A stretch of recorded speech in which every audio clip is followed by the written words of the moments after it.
La clase de hoy día trata sobre sistemas dispersos y en ella vamos a ver lo que es soluciones y unidades de concentración también.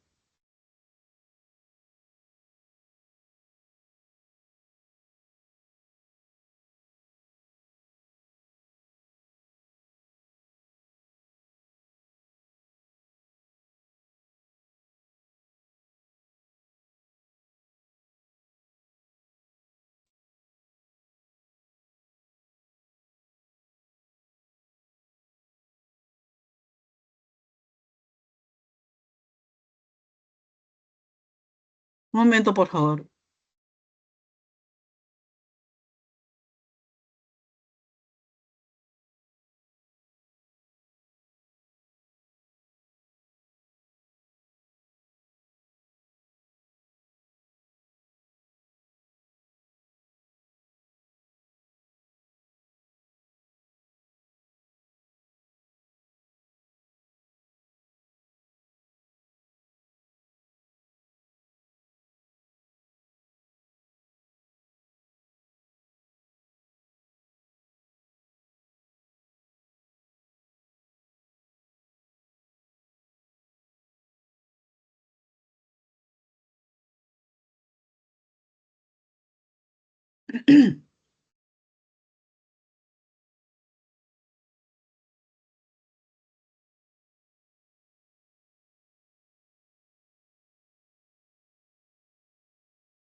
En los sistemas dispersos podemos,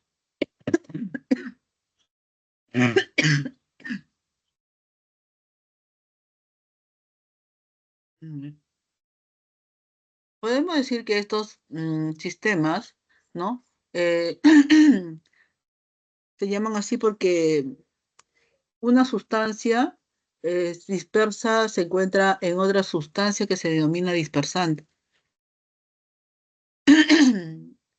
Y esto se va a dar de acuerdo al diámetro de partícula dispersada.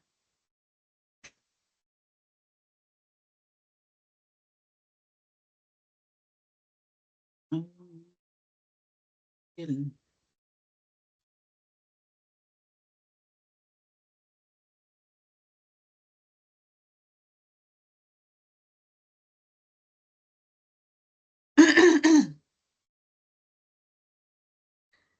Esta sustancia dispersa se encuentra diseminada en una sustancia dispersante.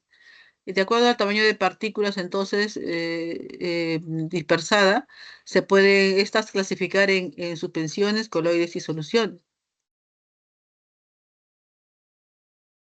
En el gráfico tenemos una cuba o una cubeta, la cual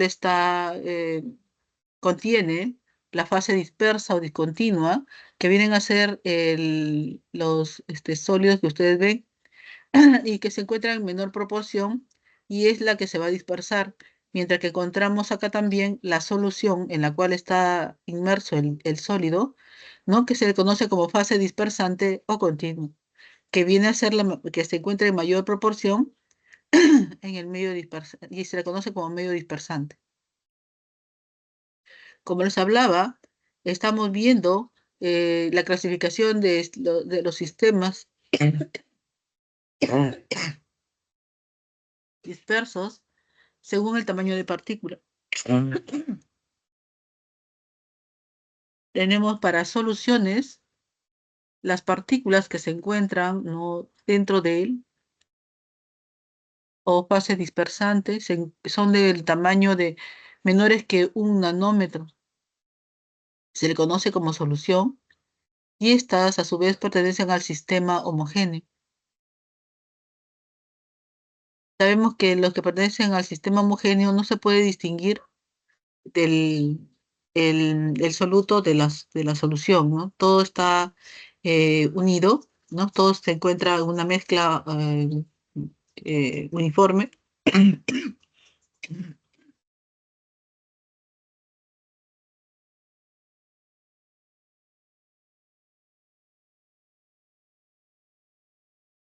Pero también existen otros tipos de, otro tipo de componentes, como es el caso de los coloides, ¿no? De otro tipo de sustancia, como los coloides, en el cual el tamaño de partículas es de 1 a 100. Aquí ha habido un pequeño error, ¿no?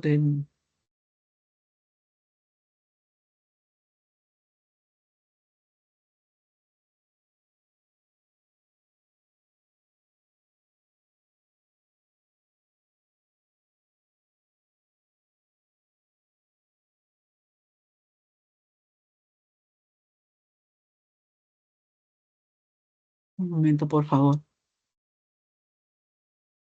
Voy a dejar de un ratito porque había un problema aquí.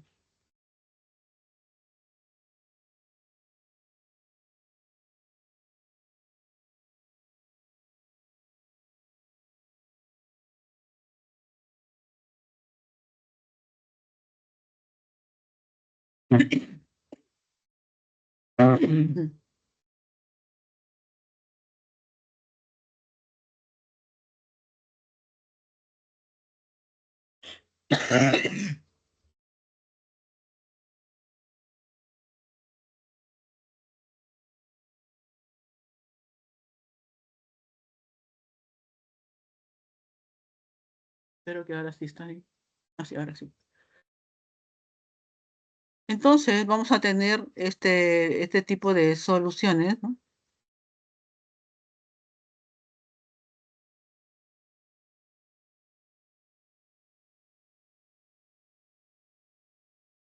De 1 a 100 nanómetros de tamaño de partícula, vamos a denominarle coloide, y mayores a los 100 se le va a denominar suspensión.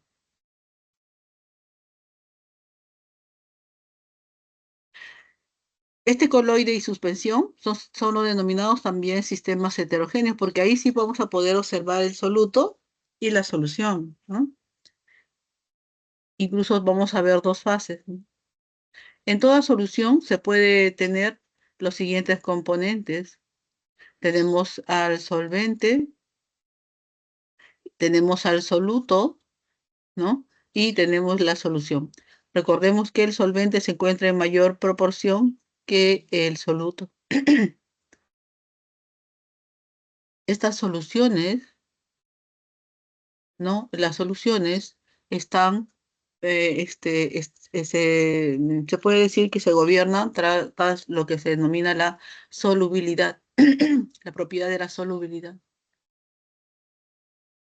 La solubilidad es la cantidad máxima de un soluto que se disuelve a 100 gramos de solvente.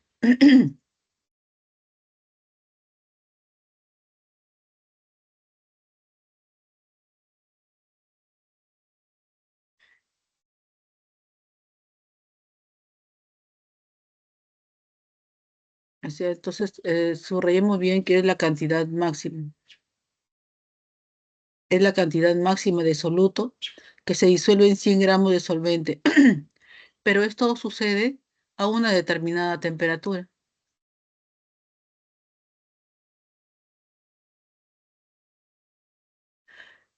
La solubilidad va a depender, por lo tanto, es una variable dependiente.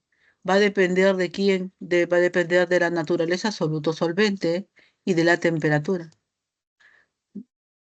Cuando hablamos de naturaleza soluto-solvente,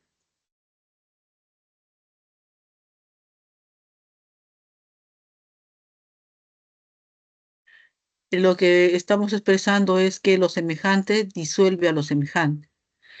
Vamos a tomar como ejemplo, ¿no?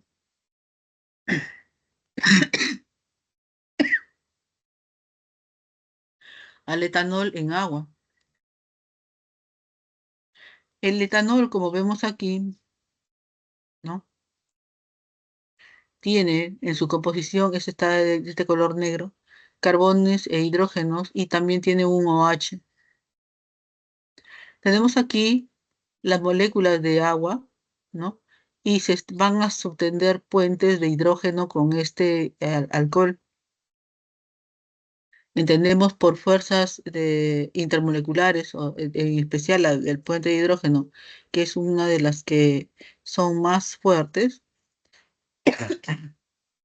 cuando la molécula de agua con la de alcohol se van a polarizar. En este caso, el oxígeno con el hidrógeno que contiene el OH del etanol. Y con la otra molécula es el oxígeno con el hidrógeno de la otra molécula. Se están polarizando y subtendiendo puentes de hidrógeno que son fuerzas intermoleculares. Por lo tanto, se va a poder disolver uno en otro. Así tenemos por decir que en el tiempo del COVID nosotros utilizábamos alcohol de 75 grados y también habíamos utilizado el más de 90, ¿sí?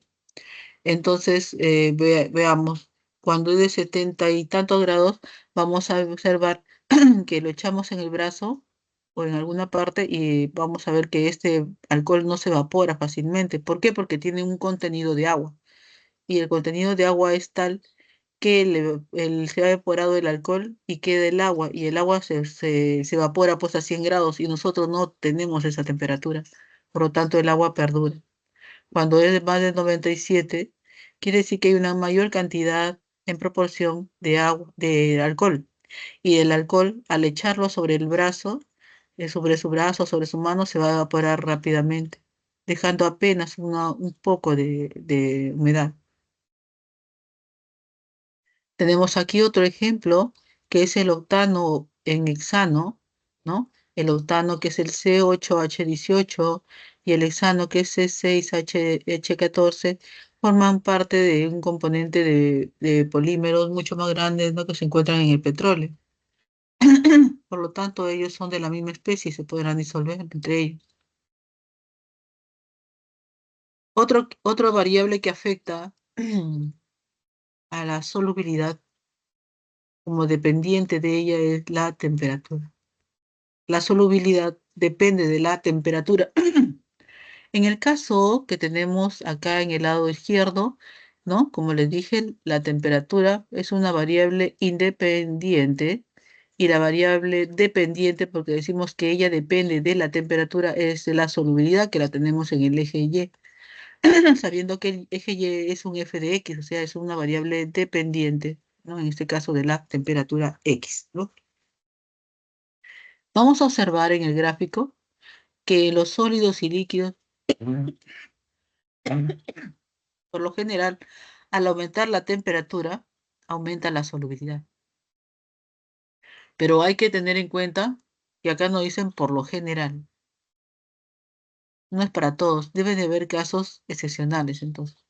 Y vamos a observar que el dicromato de potasio, por ejemplo, parte de 5 gramos en 100 gramos de agua y va subiendo su solubilidad, ¿no? Va subiendo su solubilidad, ¿no? A medida que cambia la temperatura.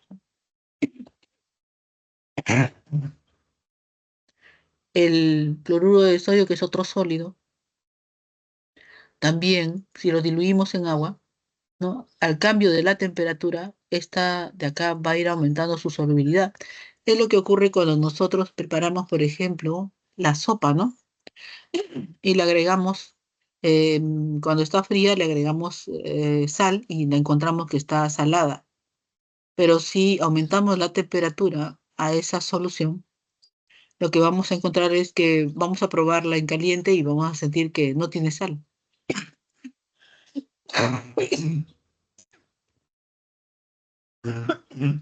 Esto es debido a que la sal se va a ir solubilizando más a medida que pasa, a medida que sube la temperatura.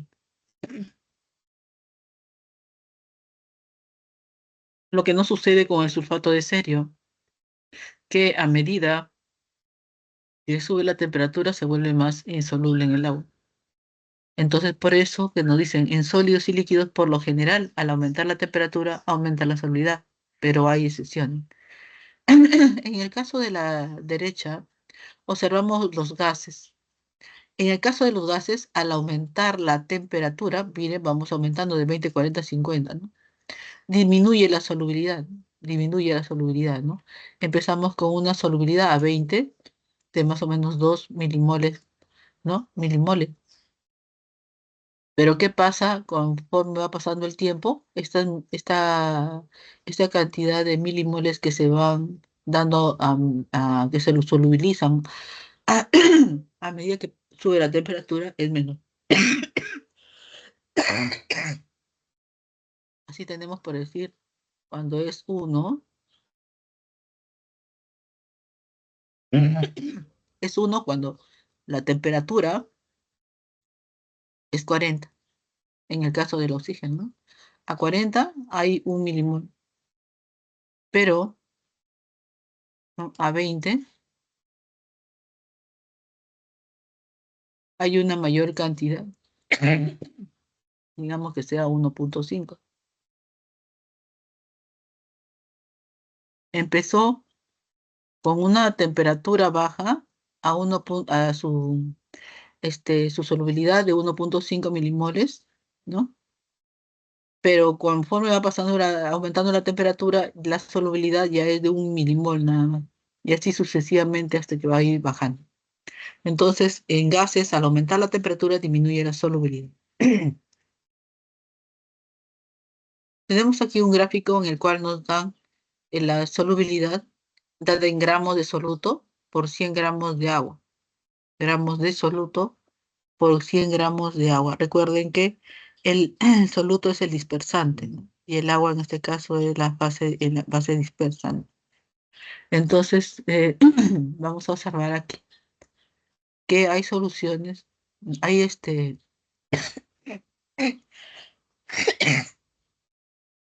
hay compuestos que son solubles conforme aumenta la temperatura, el caso del azúcar, ¿no? También igualmente, ¿no? A medida que sube la temperatura, también el azúcar se solubiliza más en agua.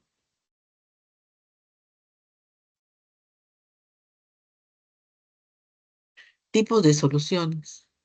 Eh, por la disgregación del soluto, vamos a tener acá soluciones iónicas y también vamos a tener soluciones moleculares. En las soluciones iónicas, ¿no? Al colocar dos electrodos dentro de esta solución iónica, por ejemplo, una solución iónica puede ser una sal de cloruro de sodio disuelta en agua. La sal es iónica, por lo tanto se va a ionizar, ¿no? En iones sodio y iones cloruro y van a tener carga positiva y negativa y van a hacer de cerrar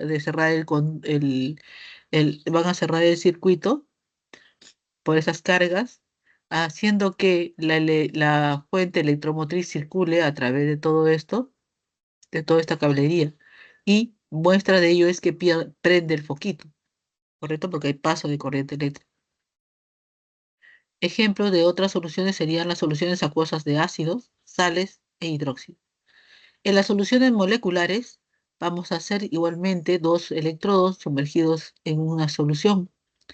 Vamos a poner acá una fuente electromotriz y todo esto va a estar unido a un foquito.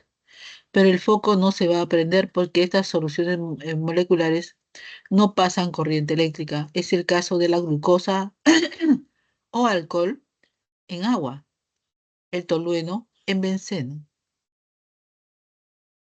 Ahora, después de ver disgregación del soluto, ahora vamos a ver por la concentración del soluto. Cuando agregamos a una solución diluida, soluto, lo que vamos a tener es una solución concentrada. Si seguimos agregando soluto, vamos a pasar a una solución saturada. Y si seguimos agregando soluto, vamos a tener una solución sobresaturada. En las tres primeras, vamos a observar una solución homogénea, ¿no? Pero en la solución sobresaturada vamos a observar que en el fondo empiezan a aparecer ya partículas, ¿no? Ciertas precipitaciones. ¿Por qué? Porque la solución está sobresaturada que ya no puede disolverse más soluto en ella. Entonces, por lo que se va a notar el soluto en el fondo, porque ya no ha podido ser solubilizado en esta solución a esa temperatura. Quizás si subimos la temperatura sí lo va a hacer permisible.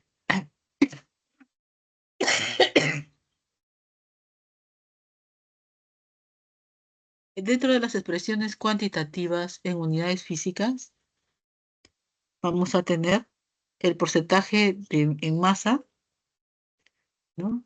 Masa de soluto entre masa de solución. Tenemos el porcentaje volumen igual a volumen de soluto a volumen de solución multiplicado por 100. El porcentaje masa-volumen, que es igual a la masa del soluto expresado en gramos, entre el volumen de la solución expresado en mililitros por 100. Otras expresiones cuantitativas en unidades físicas de la concentración, C, que es igual a masa de soluto entre volumen de solución. O también podemos expresarla como partes por millón, o sea, ppm, que es igual a la masa del soluto, ¿no? Dada en miligramos por volumen de solución dada en litros.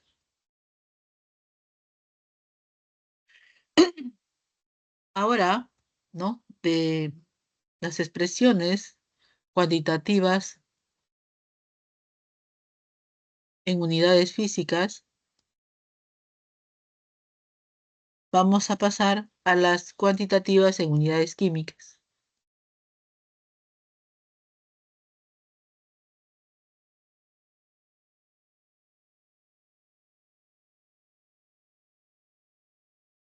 Luego, vamos a tener dentro de estas a la molaridad, que es igual al cociente entre el número de moles de soluto dividido entre el volumen de la solución expresada en litros, donde el número de moles del soluto es igual a la masa del soluto dividido entre la masa molar del soluto.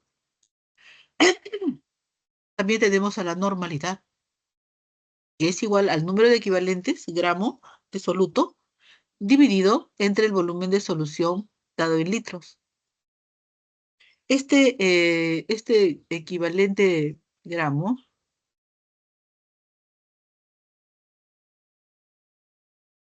podemos expresarlo en la siguiente forma: en masa de soluto entre peso equivalente de soluto, donde la masa del soluto, ¿no? Es, disculpen, donde el peso equivalente del soluto va a ser igual, ¿no? Este peso equivalente va a ser igual a la masa molar del soluto dividido entre los equivalentes por mol.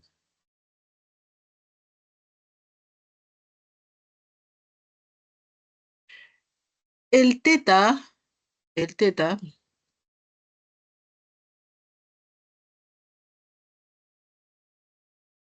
vamos a tenerlo, ¿no? En la siguiente forma. Ven ustedes aquí, este equivalente mol es el teta, ¿no?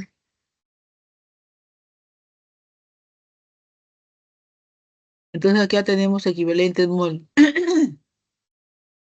Este equivalente mol va a depender del soluto. Si es ácido, entonces el equivalente mol va a ser igual al número, o sea, al número o a la cantidad de, de iones hidrógeno sustituibles. Si es hidróxido, al número de OHs sustituibles. En el caso de una sal, es debido a la carga neta del ion. En el caso de un oxidante o reductor en un sistema que tenemos oxidorreducción, ¿no? Donde se transfieren electrones, ¿no? Aquí va a ser el número de electrones transferidos por mol.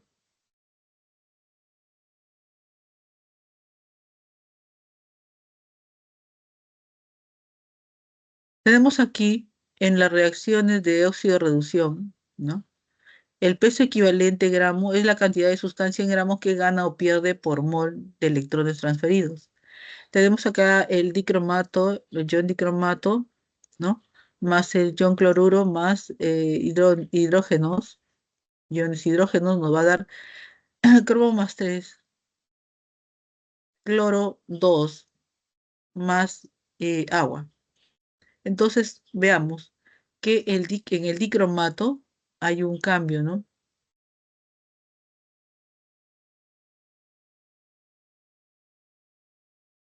Que tenemos que el cromo está actuando con un estado de oxidación, ¿no? En el cual es mayor que el del cromo más 3. Y al haber esto produce una reducción. ¿De cuánto? De 6 electrones transferidos. Estos 6 electrones transferidos por reducción se colocan al lado izquierdo.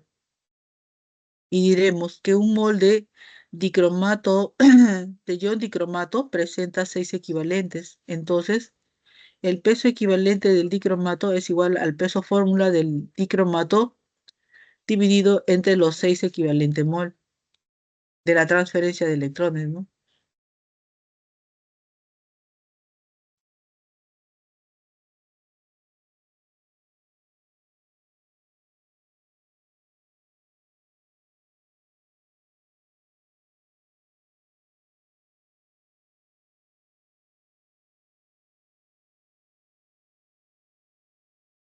Determine los equivalentes mol para cada una de las siguientes, ¿no?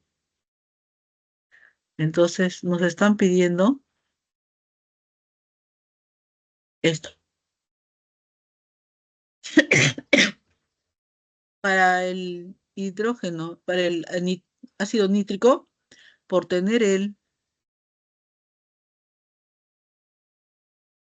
un hidrógeno, entonces su equivalente mol sería 1. Para el hidróxido de sodio, por tener un OH, entonces su equivalente es 1. En el caso de este carbonato de calcio, vamos a tener que el ion del carbonato es -2 y este es +2. Por lo tanto, aquí los equivalentes es 2. En el cloruro de sodio, ¿no? Tenemos que él está actuando con +1. Acá es 1. En el sulfato de sodio, en el sulfato de sodio, vamos a tener que el 2,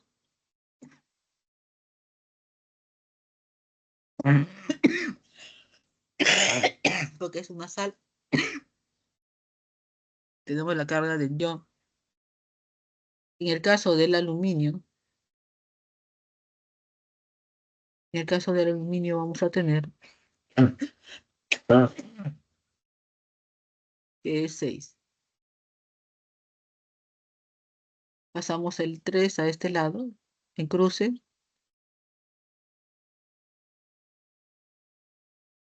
pero acá hay 2, 2 por 3 sería 6. Igualmente aquí 3 por -2, -6, es 6 el equivalente. En las diluciones, en la dilución de soluciones, vamos a tener lo siguiente. Tenemos, tenemos aquí, para este caso, tenemos la dilución de soluciones n igual a una constante. O sea, quiere decir que el número de moles lo vamos a tener en esta oportunidad como constante. Entonces, lo que va a pasar es lo siguiente. Tenemos en el gráfico, tenemos en el gráfico un estado 1, un estado inicial 1, una condición 1, en la cual tenemos soluto, ¿no? Dispersado en A. Luego vamos a tener en la condición uno una concentración uno y un volumen uno. Esto no va a variar en cuanto al número de moles porque el soluto se va a mantener constante. Lo que vamos a cambiar es el volumen del agua que estamos colocando en dicho recipiente, que estamos agregando más sobre en el recipiente. Entonces, ¿qué va a pasar? Ese soluto se va a diluir más en esa cantidad de agua. Por lo tanto, está pasando a una concentración 2 y el volumen también es 2. Luego, podemos afirmar que el número de moles en uno es igual al número de moles en 2, pero la concentración y el volumen van a cambiar en ambos estados, ¿no? Porque si empezamos que en el número de moles uno se encuentra concentración uno por volumen uno, esta va a ser una constante, este producto, ya que el número de moles se mantiene, ¿no? Se mantiene como constante. Luego esto, si estas condiciones cambian en cuanto a el volumen y al variar el volumen también cambia la concentración a una concentración 2 por volumen 2, vamos a tener que esta consideración se hace considerando que los volúmenes son aditivos. O sea que el volumen uno, si le agregamos más agua, vamos a tener el volumen 2. A eso se refiere.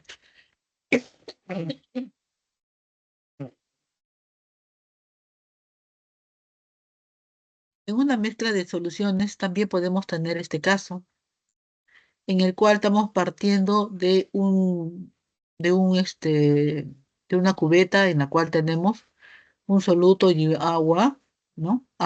Quiere decir que está a una concentración 1, volumen 1. Y vamos a tener otro envase pequeño con una concentración diferente, concentración 2, volumen 2.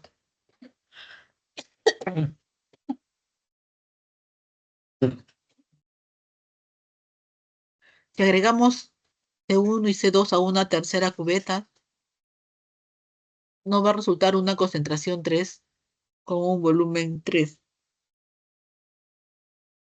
diferente a las otras concentraciones que teníamos.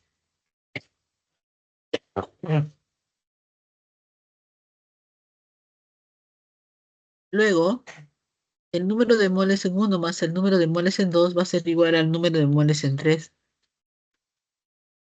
Esto, si lo sustituimos por sus correspondientes concentración y volumen, vamos a tener que en N1, concentración 1 por volumen 1, más en N2, concentración 2 por volumen 2. Y esto va a ser igual a un N3, que es C3 por P3, o sea, concentración 3 por volumen 3.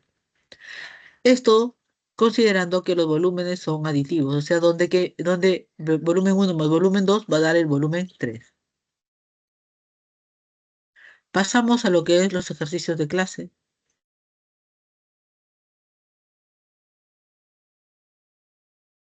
Ejercicio 1.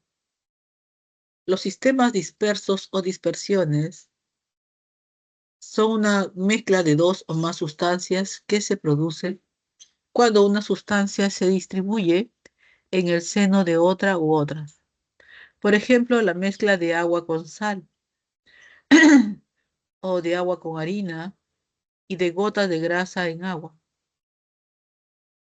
Al respecto, seleccione la alternativa incorrecta sobre los sistemas dispersos.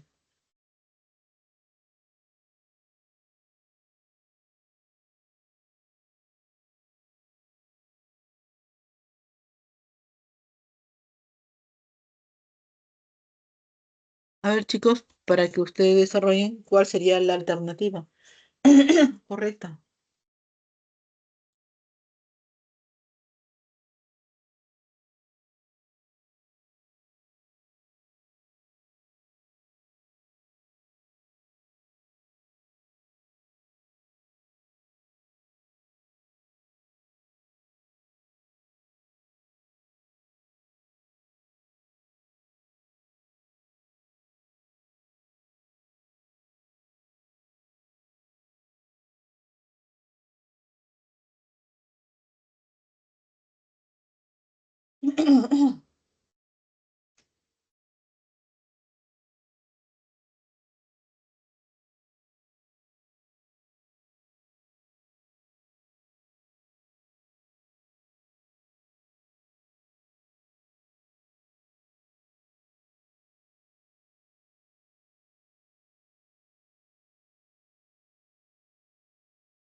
Vamos a dar la respuesta entonces respectiva.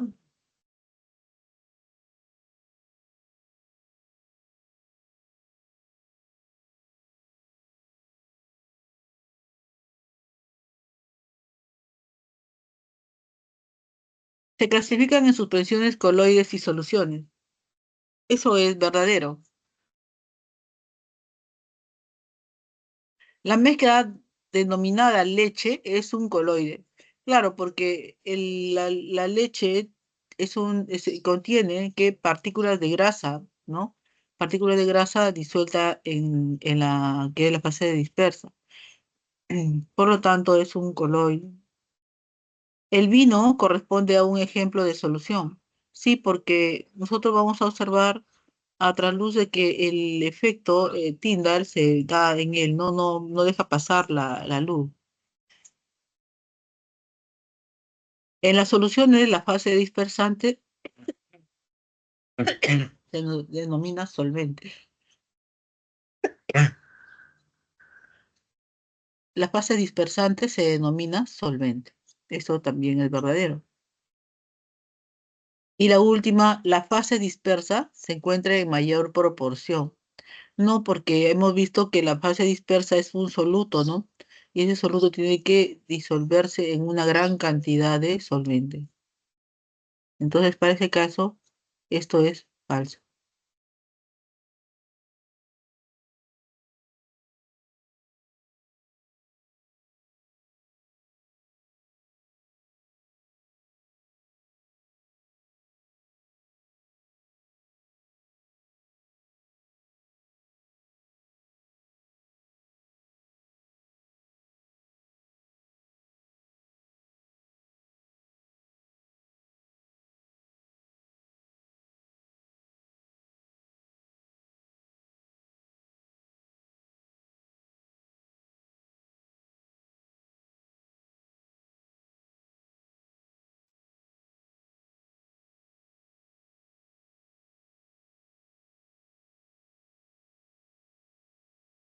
Tenemos aquí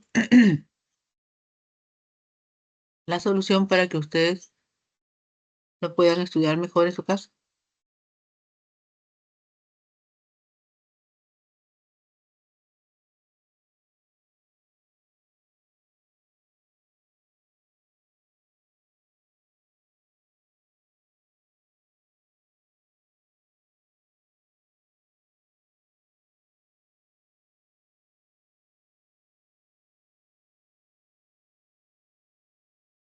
En este caso, la respuesta es la E. Listo. Puede tomar foto. Voy a pasar a a la siguiente pregunta. ¿Listo? Ejercicio 2. Las soluciones se pueden clasificar cualitativamente según la cantidad del soluto disuelto y de su naturaleza. Así tenemos soluciones iónicas y moleculares, además de diluidas, concentradas o saturadas. Al respecto, establezca la correspondencia la correspondencia correcta entre término, definición. Tenemos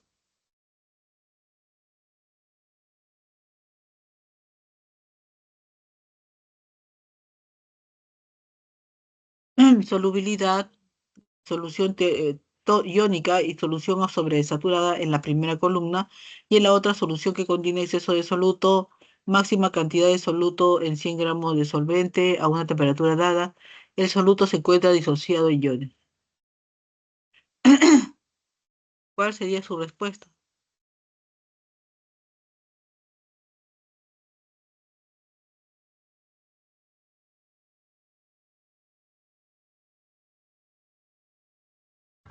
La clave B.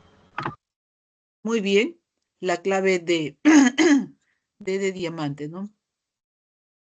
Y efectivamente es eso porque vamos a tener que el primero es C, ¿no? Porque la solución sobresaturada, ¿no? Es una solución que contiene exceso de soluto, muy bien.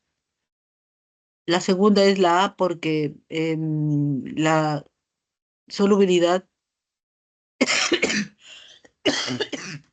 está definida como la máxima cantidad de soluto en 100 gramos de solvente a una temperatura dada.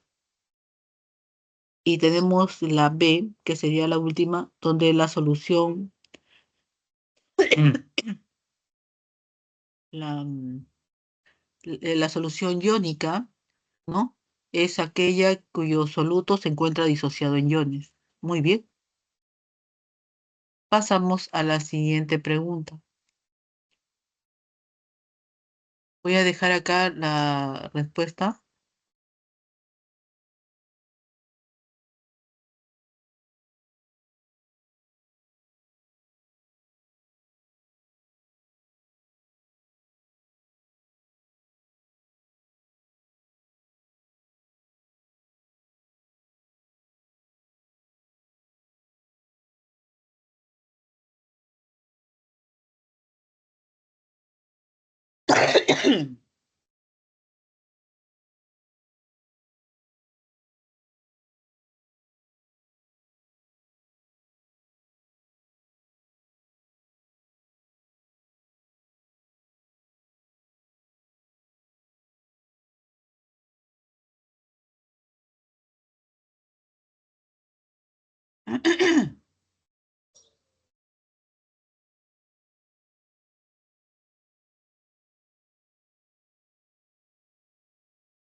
Acá tienen la respuesta ya para que puedan ustedes estudiarla de mejor forma.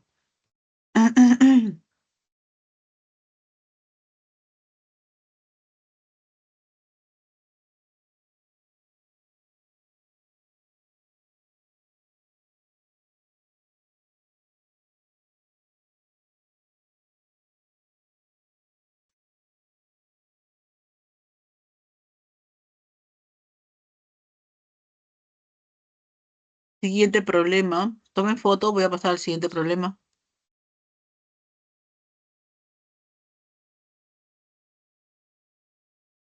Tenemos aquí otra vez, ¿no? La historia con los gatos, ¿no?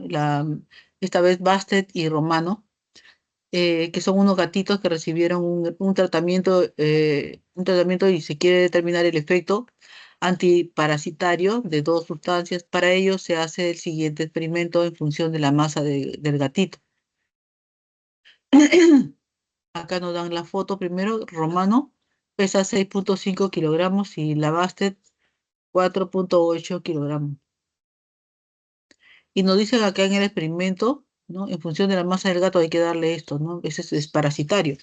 No dice que el menor, si el gato pesa menor a 5 kilogramos, entonces le corresponde 0,8 mililitros de solución de imidacloprid, 0,31 molar. Pero si su peso es mayor a 5 kilogramos, debe dársele 0,5 mililitros de solución de Propoxur, 0,50 molar. Se observó que ambos productos tienen un buen efecto antiparasitario. Al respecto, determine las mol de sustancia dosificada a Bastet y la masa en gramos de sustancia dosificada Romano, respectivamente.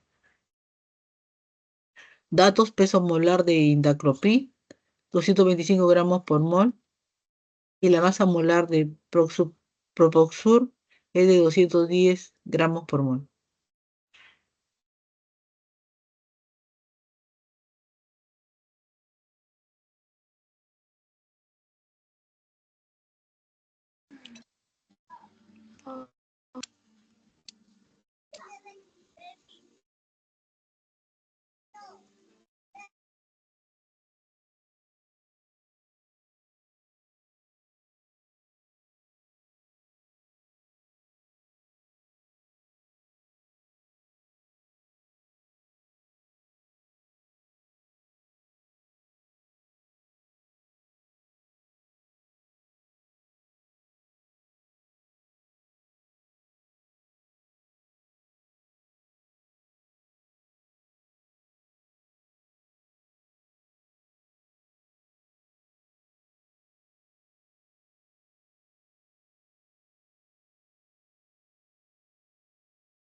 Listo. Vamos a proceder a la solución del problema, que es bastante sencillo. A ver, alguno que ya tenga la respuesta.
Para la gata Bastet, su masa es menor a 5 kilogramos.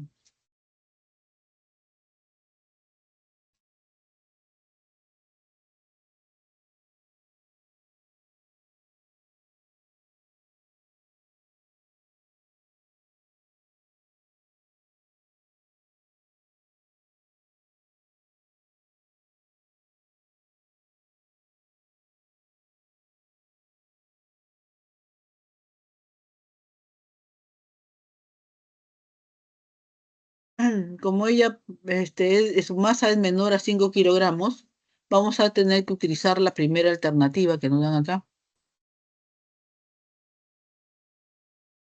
Y luego vamos a tomar acá 0,8 mililitros de solución, ¿no? A 0,31 molar.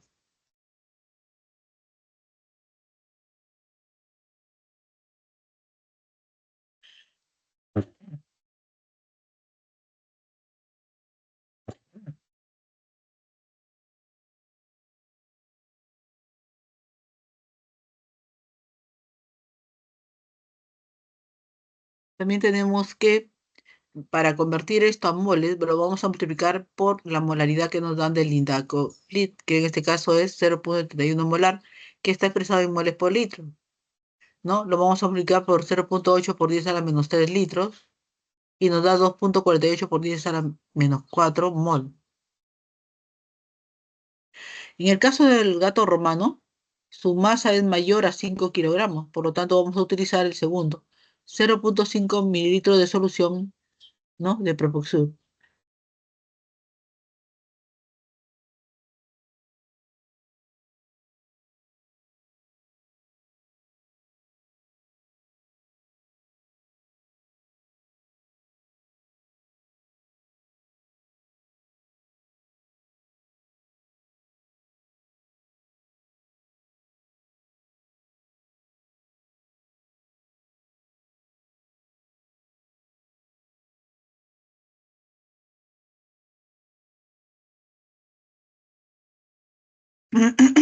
Entonces, al tomar nosotros la opción para mayores de 5 kilogramos, tenemos que trabajar con 0,5 mililitros de Propulsum a 0,50 molar. Vamos a tomar 0,5 por 10 a la menos 3 litros, ¿no? Que nos indica acá 0,5 mililitros.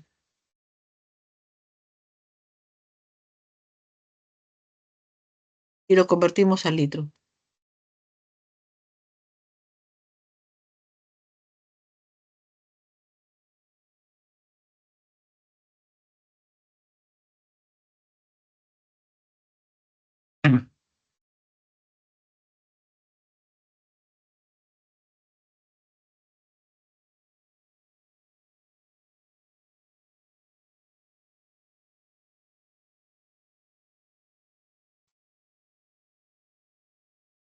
Esta cantidad, ¿no? Nosotros lo vamos a multiplicar por 50 mol por litro,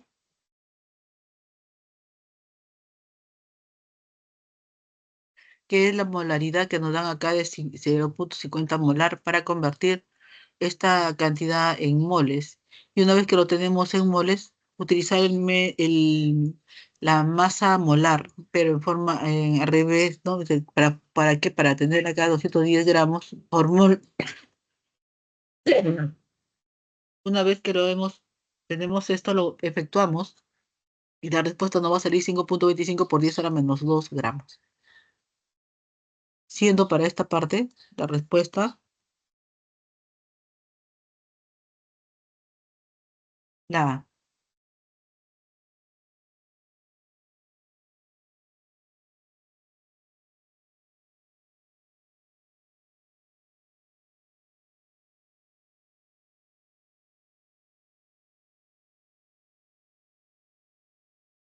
siguiente problema.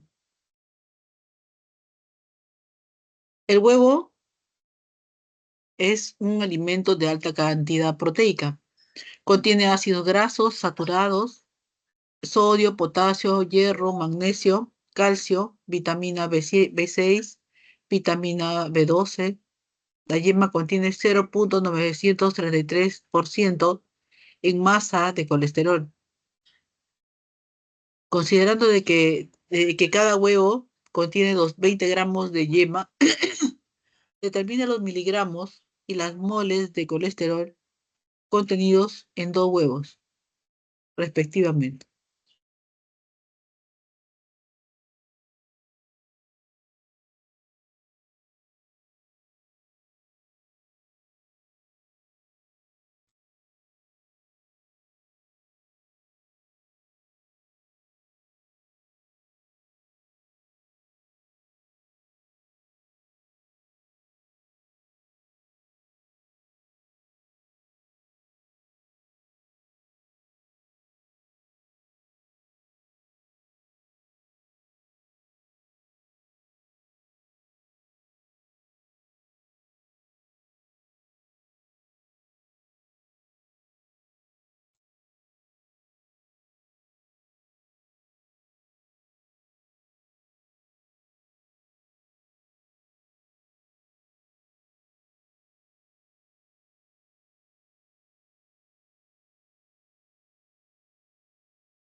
Partiendo de que el colesterol en la yema es igual a 0,933% y que un huevo tiene 20 gramos de yema, se procede a hacer lo siguiente para el cálculo de colesterol.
Listo. Para dos huevos vamos a tener lo siguiente. Como sabemos que 20 gramos de yema, ¿no? En 20 gramos de yema hay en un huevo. Entonces aquí ya con esto lo podríamos transformar a gramos de yema. Por lo tanto, también sabemos que en un huevo, ¿no? En un huevo tenemos que es 0,973% de colesterol, es la yema en un huevo. Por lo tanto, esto podemos decir que en 100 gramos de yema hay 0,933 gramos de colesterol, que sería un factor que se obtiene a partir del porcentaje de colesterol de yema que nos dan. Listo. Una vez que tenemos esto, podemos eliminar los gramos de yema, la cantidad de huevos y obtenemos la cantidad de gramos de colesterol en dos huevos. Luego lo pasamos a miligramos de colesterol, dando el factor, ¿no? De 1 miligramo es a 10 a la menos 3 gramos. Luego, estos 0,373 gramos de colesterol multiplicado por un mol de colesterol que equivale a 386,6 gramos de colesterol, nos va a dar 9,64 por 10 a la menos 4 mol, siendo la respuesta la...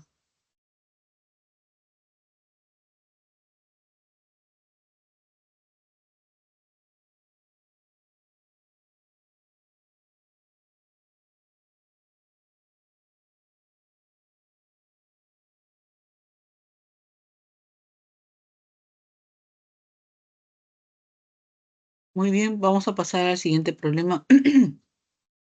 Ejercicio 5. En un laboratorio se desea preparar soluciones de ácido clorhídrico a partir de 800 mililitros de una solución concentrada de dicho ácido. que tiene una densidad de 1,18 gramos por mililitro y una concentración al 36,5% en masa. Al respecto, determina la molaridad y la normalidad del ácido clorhídrico acuoso concentrado. La masa molar del ácido clorhídrico es 36,5 gramos por mol. A ver, por favor, piensen y a ver, tengo una respuesta.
En el problema tenemos la densidad como dato, que es 1,18 gramos por mililitro.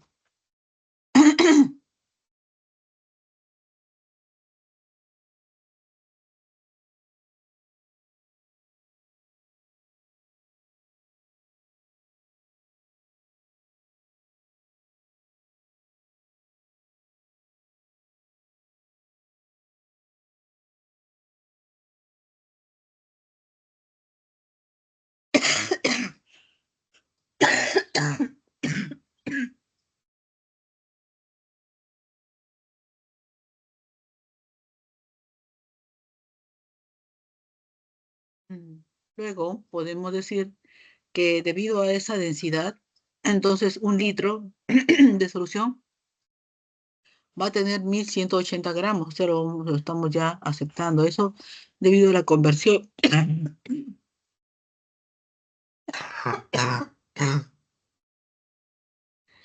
Y la solución tiene 36,5% de ácido clorhídrico,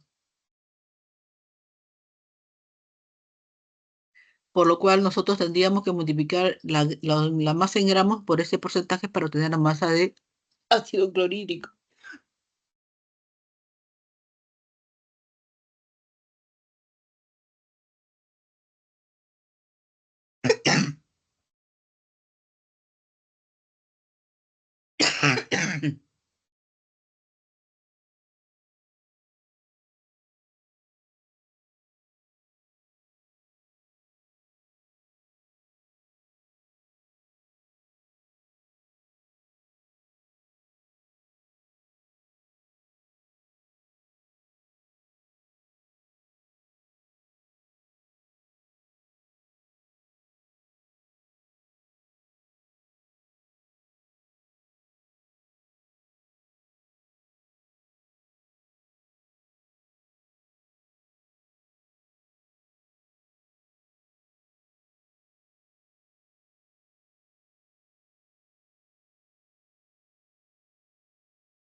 Tenemos que si la densidad entonces que nos dan es 1,18 gramos por mililitro, ¿no? Entonces contiene un litro en un litro de solución va a contener pues 1.180 gramos, ¿no? Eso es lo que podemos deducir de esto.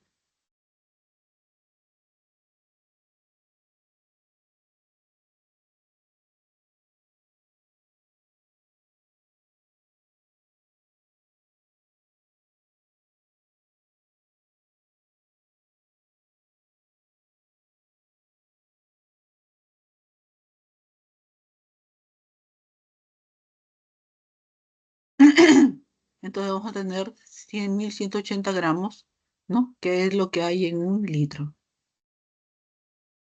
de solución. Entonces ahora, como hay un 36,5% de ácido clorhídrico dentro de la solución,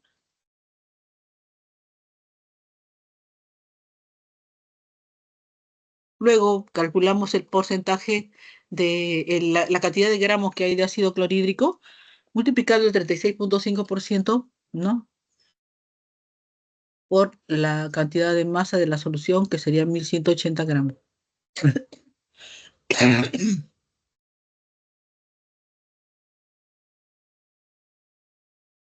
Generalmente cuando nos dan el porcentaje o nos dan también la densidad, esto de aquí es una relación para poder utilizarla en la conversión, porque nos dicen 1,18 gramos hay en un mililitro de solución, entonces ahí podemos aprovechar para convertirla a litros de solución.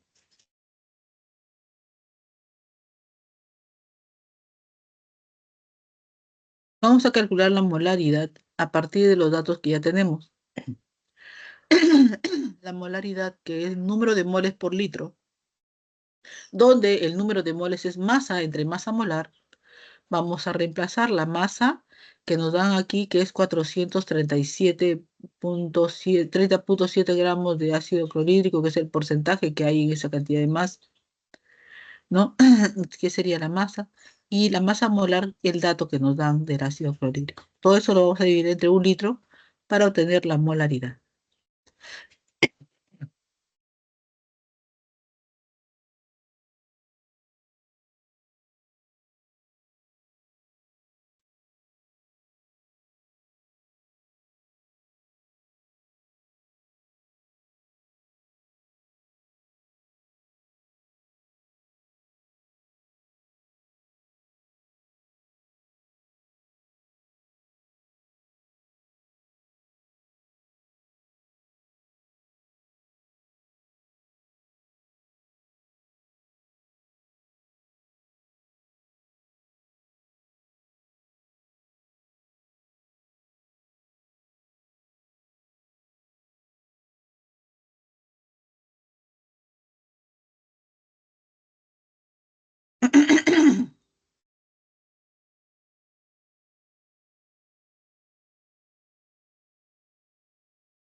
Luego la molaridad del ácido clorhídrico, como les expliqué, sería la masa entre la masa molar y todo eso dividido entre el volumen de la solución, que nos quedaría en esta forma, así.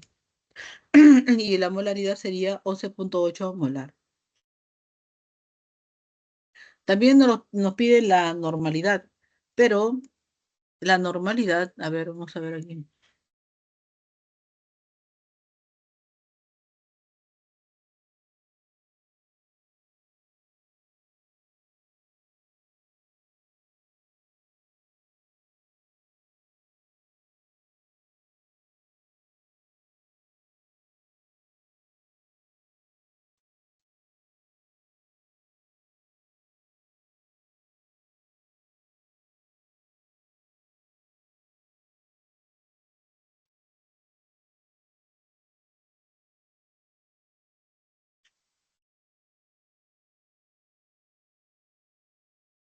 Ya.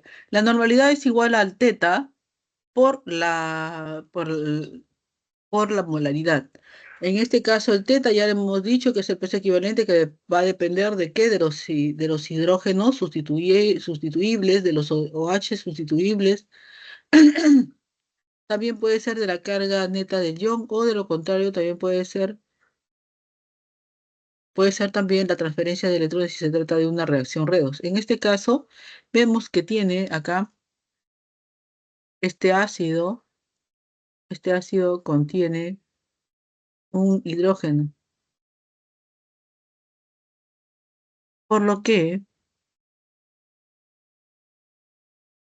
entonces teta tiene que ser igual a uno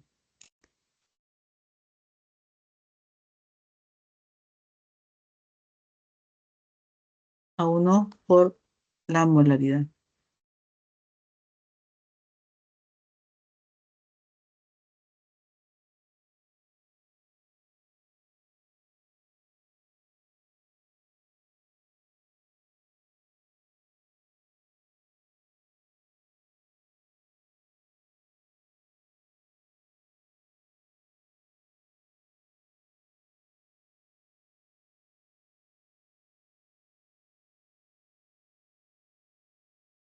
Luego vamos a tener acá la normalidad del ácido de la masa por un equivalente por litro, como les dije, y eso nos va a dar 11,8 por 1 igual a 11,8 equivalente por litro. La respuesta es la E.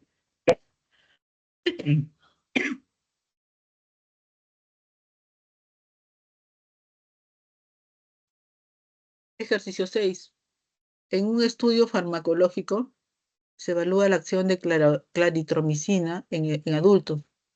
La dosis recomendada para dicho estudio es de 500 miligramos al día, 24 horas, por vía intravenosa, para 10 días completos de tratamiento. Determine la alternativa que contenga el volumen de los variables y las mol de claritromicina consumidos en total durante el tratamiento, respectivamente.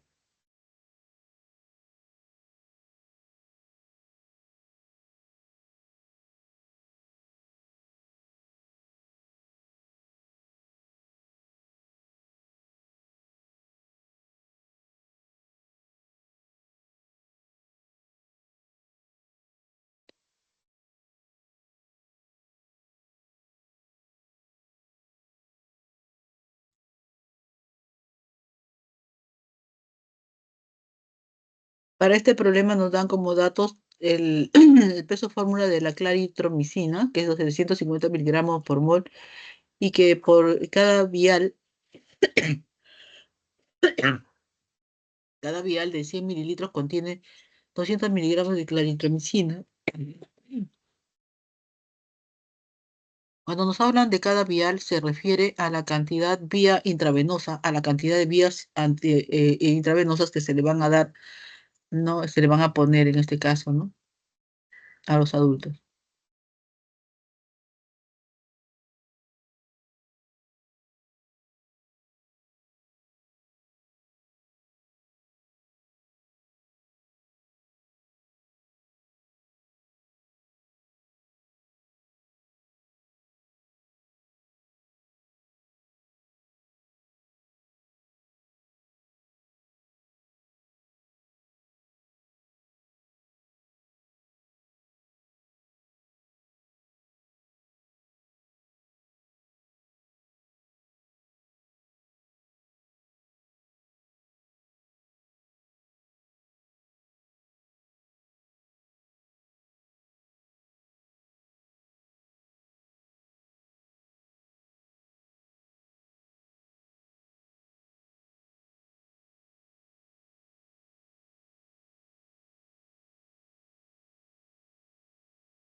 Ujú.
Para esto vamos a diseñar un primer,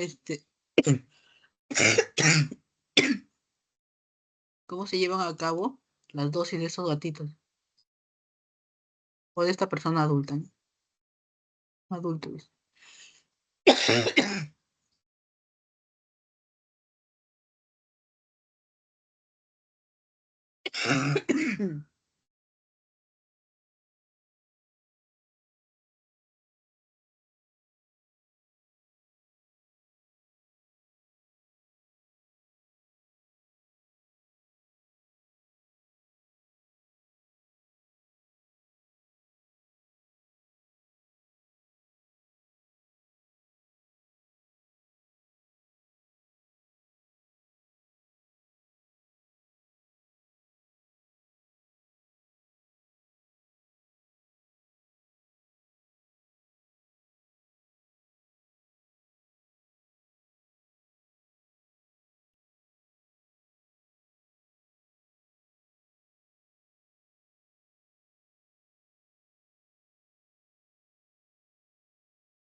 Tenemos que en un día se le aplica dos dosis, ¿no?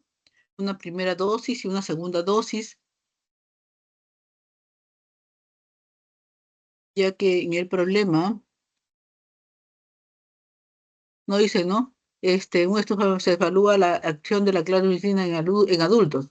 La dosis recomendada para dicho estudio es 500 miligramos al día, 24 horas.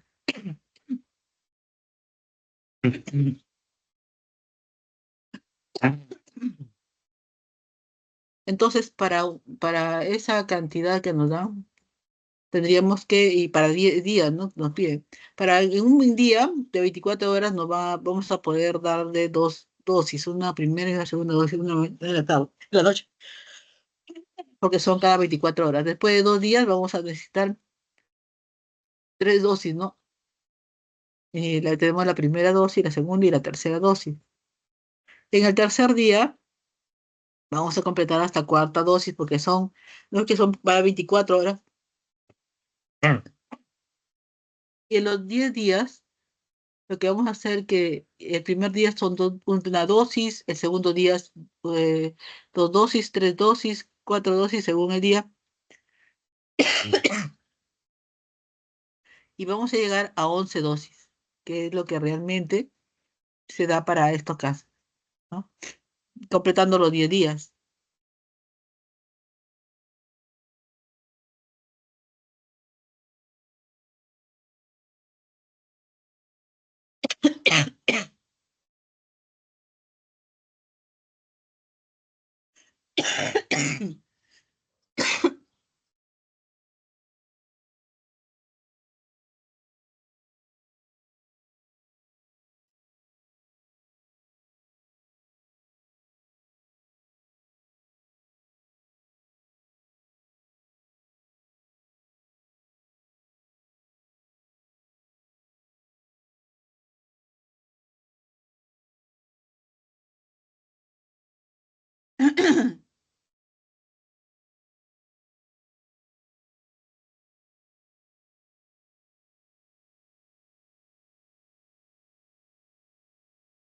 Un momento, por favor.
Luego, estas 11 dosis, lo que vamos a hacer es convertirla a miligramos. Para eso sabemos que una dosis equivale a 500 miligramos de claritromicina. Y esta, ¿no? La vamos a tener igual a un realizado del producto por 11 dosis, nos va a dar 5.500 miligramos de claritromicina. En cuanto al vial, ¿no? El volumen es, un vial es igual a 100 mililitros. Y estos 100 mililitros contienen 200 miligramos de claritromicina, según lo que nos especifica el problema. Luego, convertiremos estos miligramos a solución y decimos, ¿no?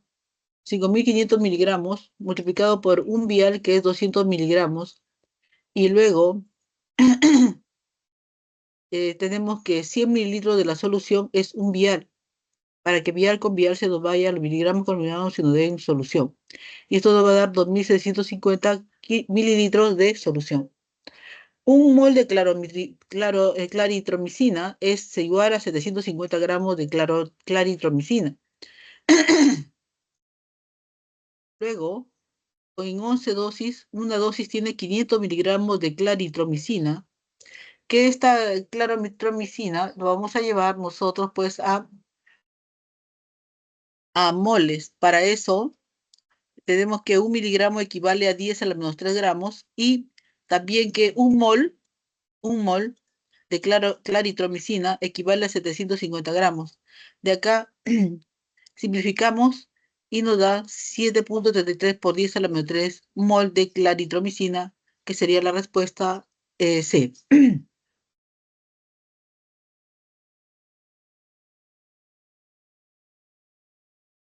Ejercicio 7.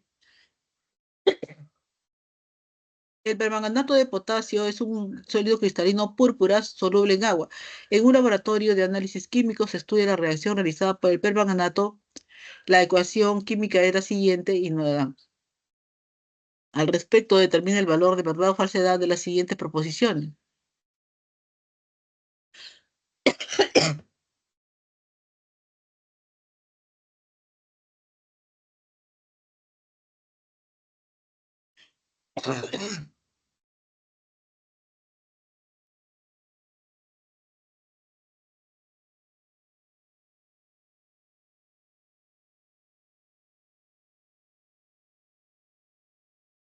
Para la primera, nos dicen en 2 litros de solución de permanganato de a 0.5 molar hay 5 equivalentes.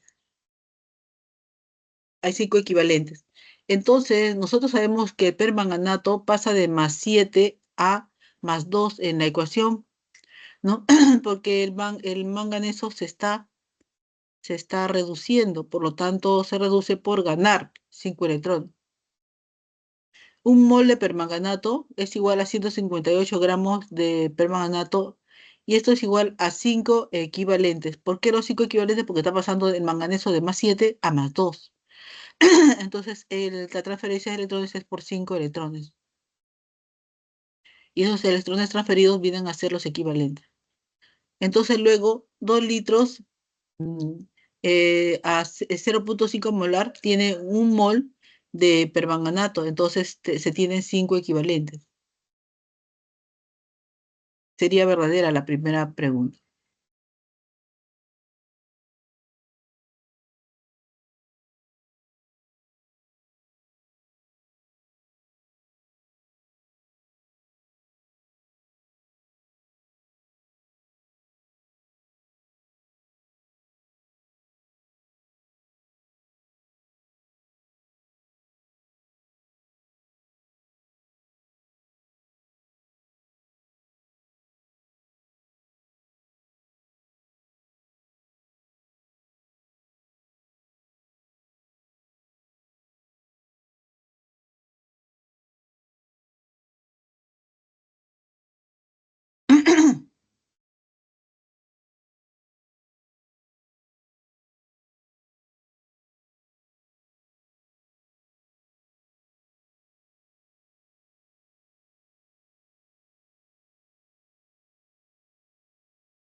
Entonces, aquí lo podemos ver mejor. ¿no? Tenemos aquí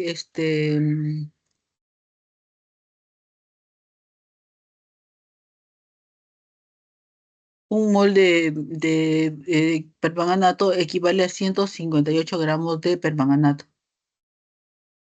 ¿correcto?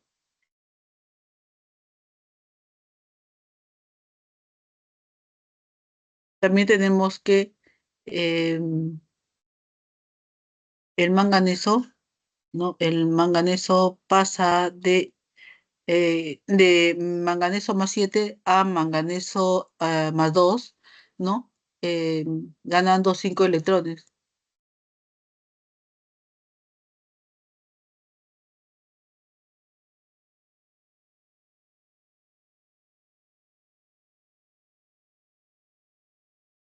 También tenemos que un mol de permanganato, entonces equivale a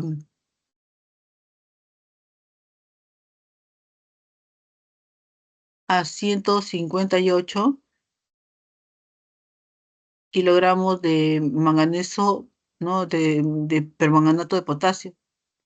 Y esto equivale a 5 equivalentes. Luego, en 2 litros 0,5 molar, se tiene un mol de permanganato y luego hay 5 equivalentes.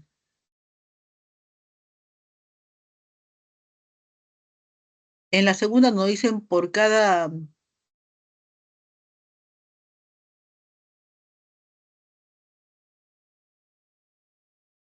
20 equivalentes de permanganato se liberan a condiciones normales 224 litros de gas cloro.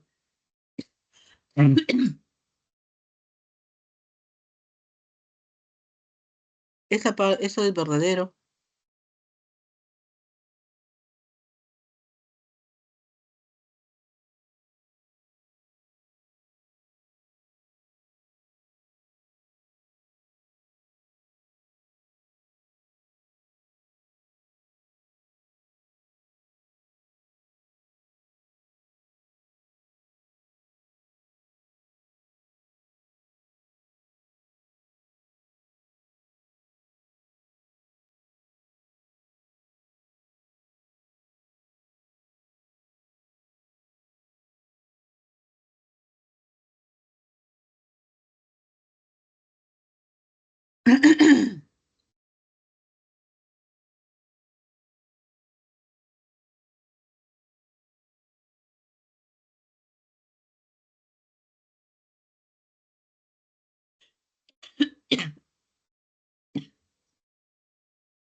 El segundo tenemos que es verdadero, debido a, debido a lo siguiente. Tenemos el permanganato, ¿no? Pasa a cloruro de magnesio, 2 moléculas a 2 moléculas. Luego vamos a tener allí em, que en la reacción 16 moléculas de cloro, ¿no? Van a reaccionar para dar como resultado 2 cloruro de manganeso más 2 cloruro de potasio más 5 cloros gaseosos. Entonces, ¿qué va a pasar aquí? Que tenemos que el cloruro, el ion cloruro, ¿no? Va a pasar a cloro 2 que es cero, ¿no? Balanceamos esto y lo que vamos a tener es que son 10 iones cloruro que pasan a 5 cloro gaseoso, ¿no? Oxidándose. Por lo tanto, hay pérdida de 10 electrones. Tenemos aquí que es 2 por 5, 10. Por lo tanto, acá tiene que haber 10 cloruros. Estos electrones transferidos son los equivalentes, porque es una redox. Entonces, por lo tanto, hay 10 equivalentes que son igual a 5 mol de cloro gaseoso.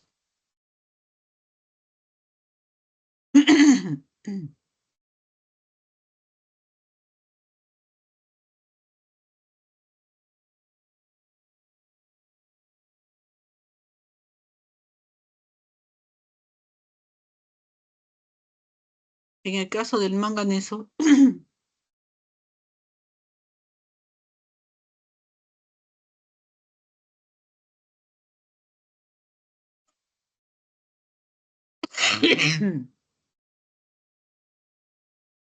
en el caso del manganeso, tenemos que el manganeso pasa de +7 a +2, ¿no? En la reacción redox, reduciéndose, por lo tanto, ganando 5 electrones. Entonces, un mol de permanganato igual a 158 gramos de permanganato igual a 5 equivalentes.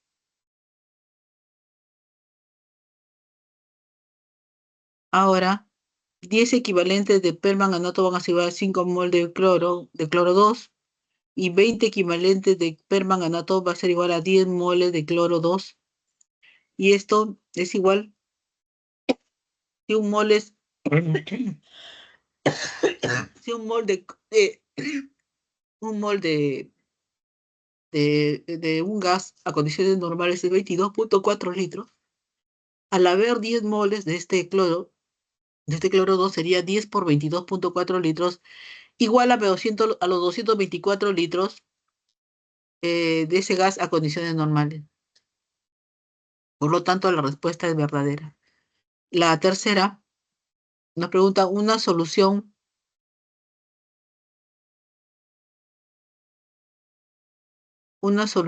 de 200 mililitros de permanganato, 0.5 molar, presenta una concentración de 2.5 normal. Entonces ahí tenemos que ver los equivalentes de igual forma, ¿no? Y vamos a ver lo siguiente.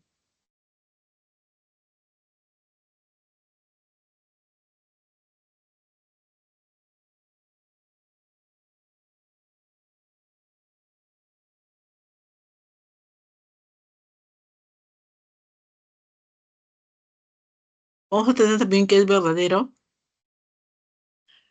En ello vamos a hacer conversiones del siguiente tipo.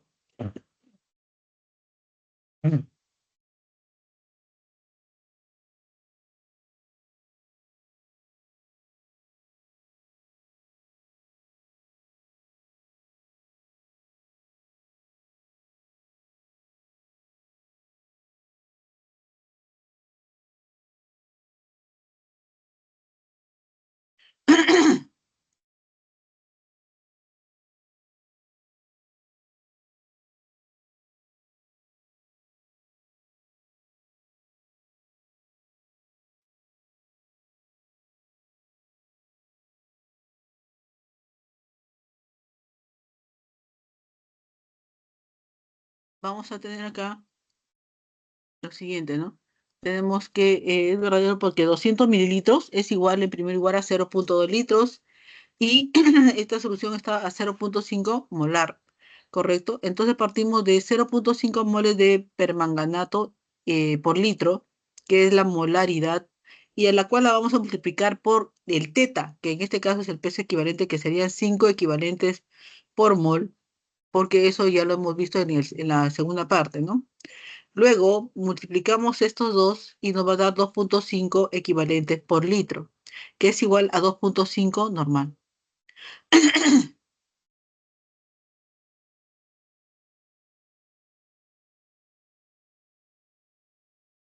La respuesta en este caso sería pues la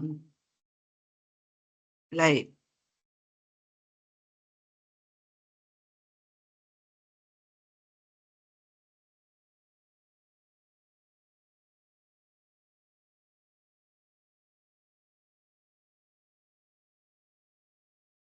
Voy a pasar al otro problema.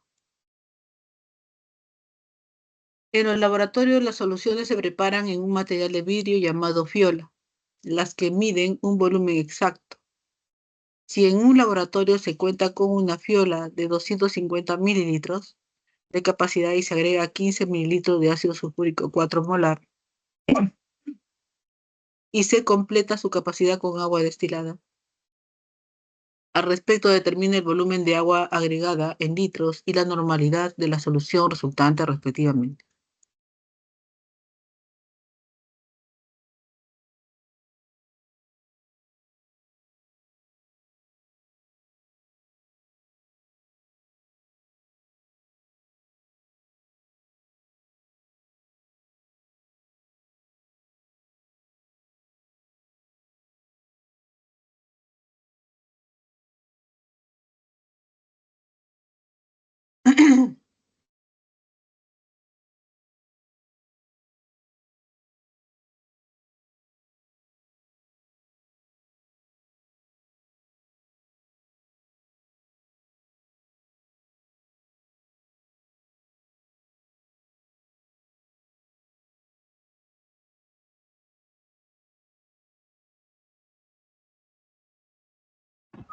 Profesora, disculpe, el receso empieza a las 11:25. Ah, ya, señorita. Entonces voy a dar la solución rápidamente. Muchas gracias por avisarme. No, no, siempre me ponen 11:35, pero así está mi horario. Así me lo ha dado, señorita. Pero voy a dar la respuesta. Tenemos aquí entonces la solución, dado los datos que me dan solución inicial, solución final, y voy a contemplar en este caso que el volumen 2 es la que está contenida en el matraz, que es 250 mililitros, y los volúmenes son sumativos, entonces el volumen 2 es 250, o aditivos, si es igual a 250 mililitros. Calculo el volumen del agua y este me da 0,235 litros igual a 235 mililitros. Y en la dilución, en la normalidad sería igual a la masa por 2 veces 12 equivalente, ¿no? Por mol, debido al tipo de solución que tenemos. Luego, esto al multiplicar me va a dar 4 por 2, ¿no? La molaridad 4 por 2, 8 equivalentes por litro. La normalidad por el volumen es igual a la normalidad 2 por el volumen 2. Y de acá, reemplazando datos, voy a obtener una normalidad 2 de 0,480, dándome como resultado, ¿no? La respuesta a la A, ¿correcto? Muchas gracias, por su atención. Los ejercicios propuestos, la 1 la C, 2A, 3C, 4C, 5C, 6D, 7A, 8D.